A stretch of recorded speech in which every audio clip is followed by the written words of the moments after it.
বন্ধুরা, আমি অনু update with অনু চ্যানেলে তোমাদের স্বাগত। আমি চলে এসেছি কথা সিরিয়ালের আপডেট নিয়ে।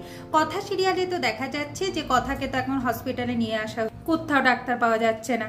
এখন তাকে ফর্ম ফিল আপ করতে হবে, ফর্ম ফিল আপ করা হয়। আর বারবার করে এভি কথাকে বলতে থাকে যে কথা তুই আমার সাথে কথা বল, কথা বল, কিন্তু কথা বলবে কি করে কথা। এভি এরপর মা আনন্দীকে বলতে থাকে, ভগবান এই জন্য আমি তোমাকে বিশ্বাস করি না, তুমি আমার মাকেও আমার কাছ থেকে কেড়ে নিয়েছো, তাও বা মাকে ফিরিয়ে দিলে, মায়ের স্মৃতি নেই। কথাকেও আমার কাছ থেকে কেড়ে নিতে চাইছো, তুমি আমার কাছ থেকে কথাকে কোনোভাবে কেড়ে নিতে পারবে না। এরপর ডাক্তারের খোঁজ করতে থাকে, ডাক্তারের পাত্তা নেই। তাও বা যদি একটা জুনিয়র ডক্টর আসে, সে বলে যে সে এখন এই পেশেন্টকে দেখতে পারবে না। এভি খুব রেগে যায়, তার কলার ধরে কথা বলতে থাকে। প্র্যাটি বলে, এই তো আমি পুলিশ, আমি যখন বলছি আপনি পেশেন্টকে দেখবেন। এরপর পুলিশ বলে, এটা তো মার্ডার কেস, আমি এইসব দেখতে চাই না, কিন্তু দেখতে বাধ্য হয়।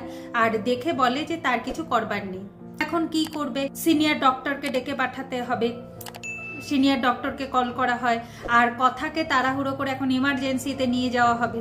তার আগে এভি কথা হাত ধরে বলতে থাকে যে কথা আমি তোর হাত ছাড়তে চাইনি, আমি তোর হাত ধরতে চেয়েছিলাম, তুই আমার কাছ থেকে এইভাবে চলে যেতে পারিস না, তোকে আমার কাছে ফিরতেই হবে। এরপর তো কথাকে ইমার্জেন্সিতে নিয়ে যাওয়া হয়, অক্সিজেন কাপ টাপ দেওয়া হয়, যেখান থেকে ব্লিডিং হচ্ছিল সেটা পরিষ্কার করা হয়। এবি বাইরে থেকে দেখতে থাকে আর বলে যে কথা তোর এত রাগ, এত জেদ যে তুই আমার থেকে এত দূরে চলে যেতে চাইছিস, তাই এত ডিস্টেন্সে চলে গেলি, এটা নট ডান। এরপর তো সবাই খুব কান্নাকাটি করছে। জুনি বলে, কথা ছাড়া আমার কেউ নেই, এরপর আমার কি হবে? এমির বলে যে আমি ওদেরকে এনেছিলাম যে ওদের একটু ঘোরাও হবে, আর ঘুরতে গিয়ে ওদের দুজনে মিলটা হয়ে যাবে, কিন্তু এইভাবে ওদের দুজনের মিল হোক আমি চাইনি রে আক্কি। এইদিকে নীলাদ্রি বলছে, যে মেয়েটা আমাদের জন্য এত ভাবে, এত করে, আমাদের জন্য কষ্ট পায়, আজকে তার এই অবস্থা আমি মেনে নিতে পারছি না। এখন আক্কি বলে, তোরা যদি ভেঙে পড়িস, বিগ ব্রোয়ের পাশে কে দাঁড়াবে? এখন বিগ ব্রোয়ের পাশে দাঁড়াতে হবে। আর এইদিকে প্র্যাটি লোহাগঞ্জে পুলিশ থানায় ফোন করে সমস্ত কিছু খুলে বলে, পুলিশরা আসছে এই কেসটা তদন্ত করতে। এবি বসে বসে ভাবে যে কথা আমাকে ছেড়ে কোনোভাবেই যেতে পারে না, কথাকে আমার কাছে ফিরতেই হবে। এরপর এভি এমার্জেন্সির কাছে গিয়ে দেখে যে কথার এখনো ট্রিটমেন্ট স্টার্ট হয়নি।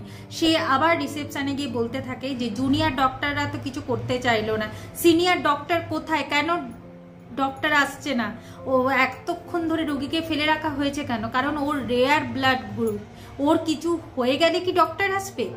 তারপর সিনিয়র ডক্টর আসে। সিনিয়র ডক্টর এসে বলে, আগে আমি পেশেন্টকে দেখবো, তারপর কথা বলবো। সিনিয়র ডক্টর যায় কথাকে দেখতে। কথাকে দেখে এসে বলে যে বুলেট কোন জায়গায় গেছে, মানে কোন জায়গায় গুলি করা হয়েছে সেটা বুঝে গেছি, বুলেটটাকে আগে বার করতে হবে, ওইটা যতক্ষণ বার না হচ্ছে ততক্ষণ আমি কিছু বলতে পারবো না।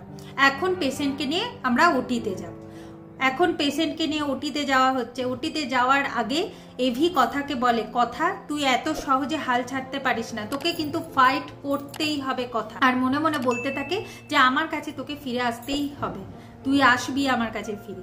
অন্যদিকে তিমির বাড়িতে জানিয়ে দিয়েছে শশীভূষণ গুহ তো খুব ভেঙে পড়েছে। শশীভূষণ গুহ, রেণুকা গুহ, লেখা, চিত্রা সবাই আসছে। তবে চিত্রা খুব আনন্দ পায় যে কথা তাহলে আর বাঁচবে না, কথা মারা গেছে, তাহলে গুহ বাড়িতে সেই রাজত্ব করবে, তার কথাই সমস্ত কিছু হবে, সবাই তার হাতের মুঠোয় থাকবে।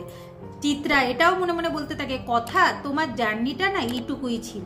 এরপর তারা সবাই কথার কাছে আসছে। এদিকে পুলিশ চলে আসে ইনভেস্টিগেট করতে, সমস্ত কিছু জেনে নেয়। এভি বলে যে কথাকে মারতে চায়নি, সে এভিকে মারতে গেছিল, কথা এসে এভিকে বাঁচিয়ে দিয়ে গেছে। এরপর তো সেখানে শশীভূষণ গুহ, তারপরে এভির ঠাম্মি, চিত্রা সবাই চলে আসে। এভির ঠাম্মি তো খুব কান্নাকাটি করছে, আর শশীভূষণ গুহ এভিকে বলছে, তুমি পারলে না তো, কথাকে অক্ষত রাখতে পারলে না, এই বলে তারা সবাই এখন হসপিটালে গেছে। এভি তো কাঁদছে, সে ভাবছে যে কিভাবে কথাকে বাঁচাবে। আগামী পর্বে দেখা যাচ্ছে যে অপারেশন হয়ে যায়, বুলেট বেরিয়ে গেছে, কিন্তু পেশেন্টের অবস্থা খুবই সিরিয়াস। 72 ঘন্টা না হলে কিছু বলা যাচ্ছে না, কারণ পেশেন্টের সেন্স ফিরছে না।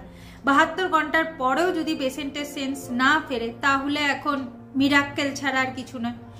ভগবানকে ডাকুন, যদি ভগবানের কৃপায় ওনার জ্ঞান ফিরে আসে। এখন এভি যাবে ভগবানের দ্বারস্থ হতে।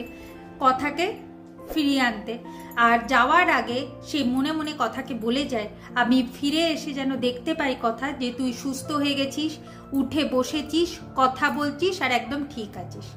এভাবেই আজকের পর্বটা শেষ হয়ে যাচ্ছে। আশা করি আজকের পর্বটা তোমাদের ভালো লাগবে। ভিডিওটা দেখবার জন্য আর আপডেট উইথ অনু চ্যানেলের পাশে থাকবার জন্য অসংখ্য ধন্যবাদ।